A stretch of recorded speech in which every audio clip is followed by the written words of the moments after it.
Hi, you're listening to the Mothmanpodcast. I'm Darrell Rourke, the Mothman, and in the studio with me is... Hi, I'm Amanda, the medium. And tonight we're going to be talking about some religions topics that go back to the Roman Empire. So we hope you like tonight's episode.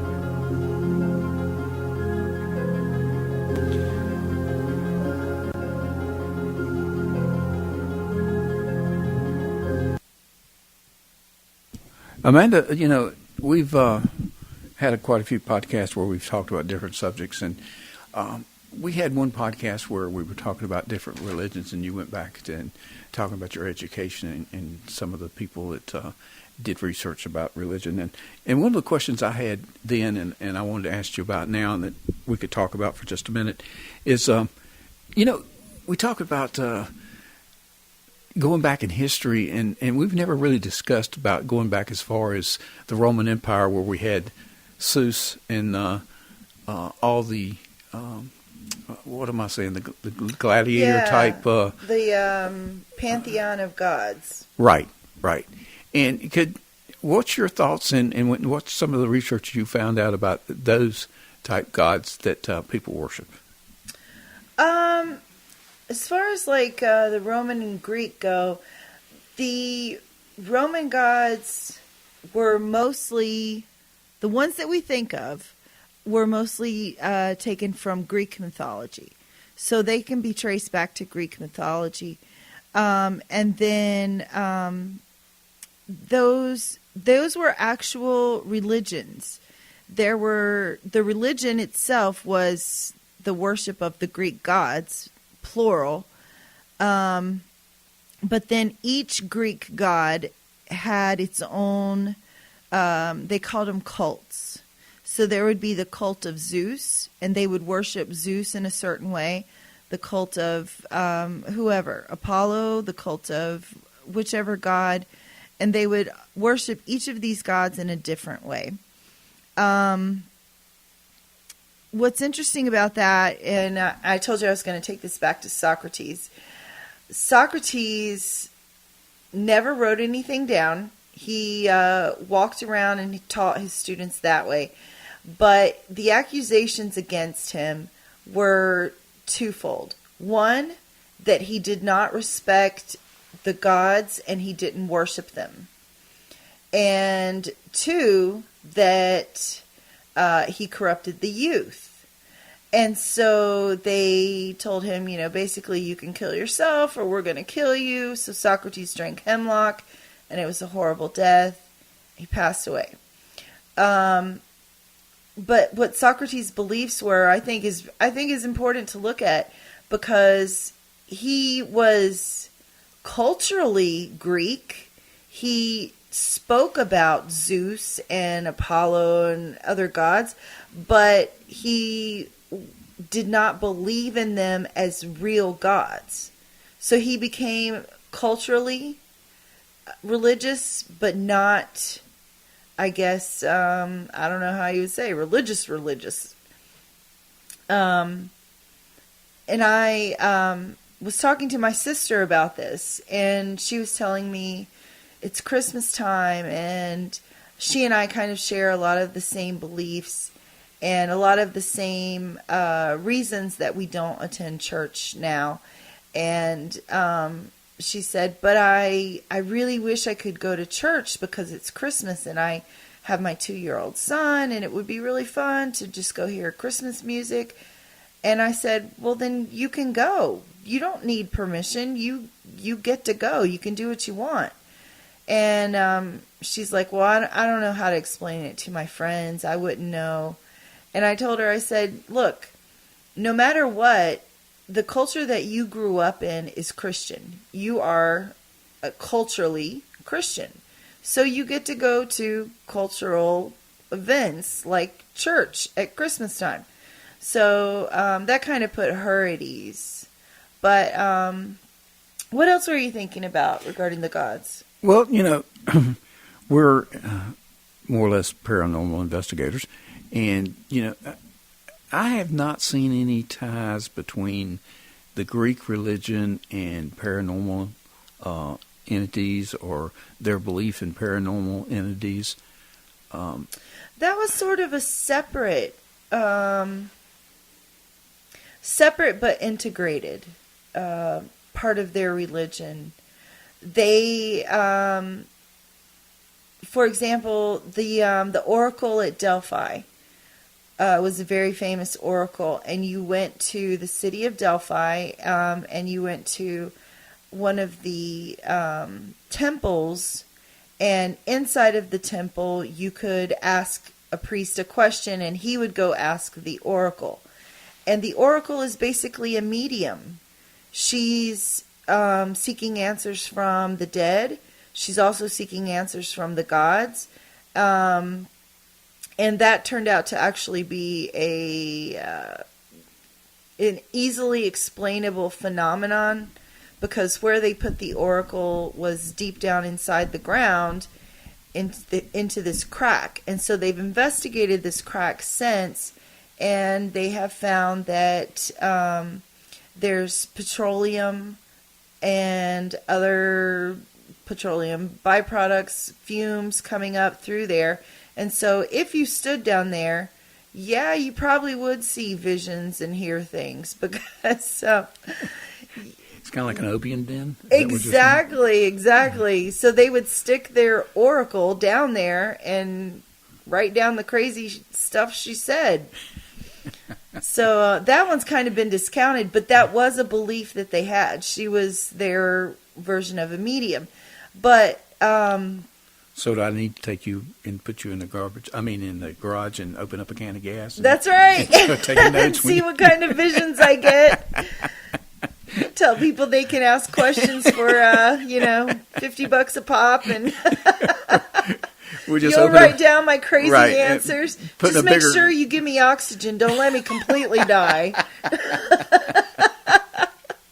So I'll just ask you the questions as long as the gas lasts, right? That's right, exactly. But, and we get back into talking about, as you go down through history, especially in the Eastern Hemisphere.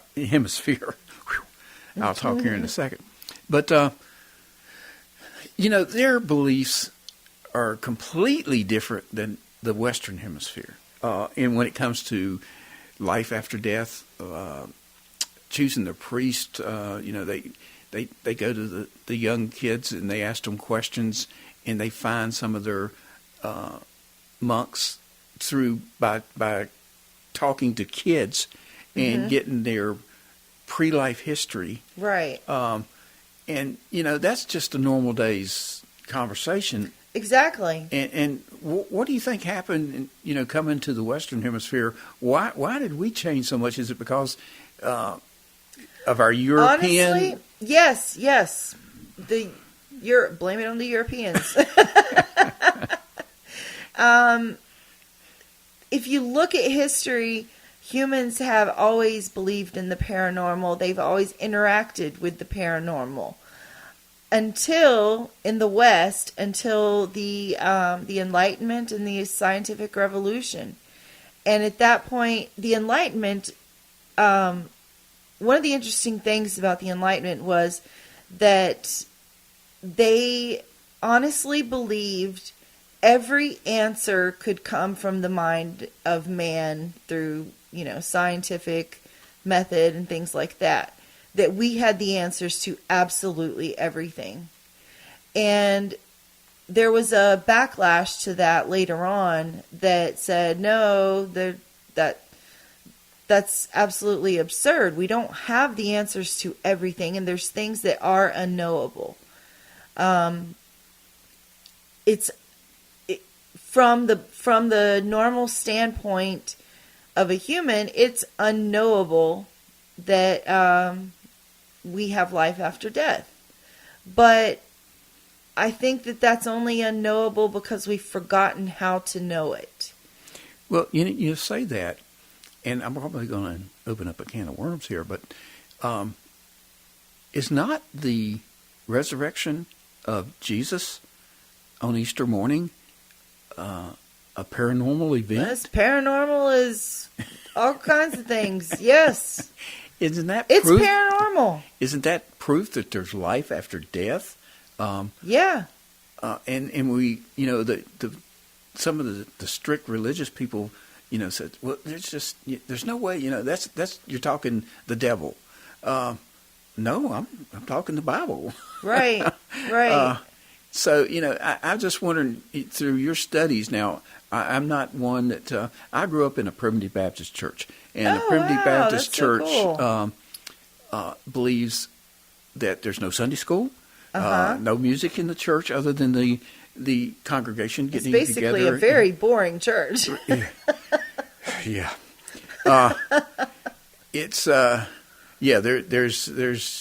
it's really, and my father is deeply religious, but he's deeply religious in the Primitive Baptist Church. Uh-huh. But you go to the Primitive Baptist Church, and there's just a few more years of the Primitive Baptist Church because it doesn't draw the young generation. No. And they believe, like no Christmas trees and not a whole lot of decorations for Christmas. And so it's like you said, it's a very boring religion, and people like to be entertained. Yeah. And you're not going to get young people to the church if you don't entertain them. Right. And but still, what I guess I'm going back to is, I never had the formal religious education that you've had growing up with your family, and I was just wondering, how does the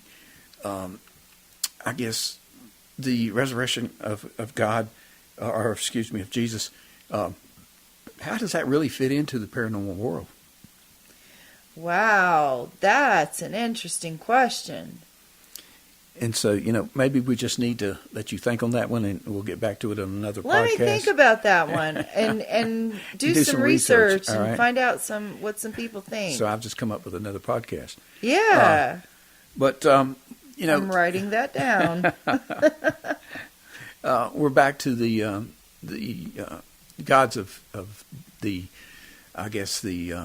I'd like to talk a little bit, and we don't have much time left in this podcast, but talk a little bit about the Eastern culture, the monks, their beliefs. And have you done much study in that category?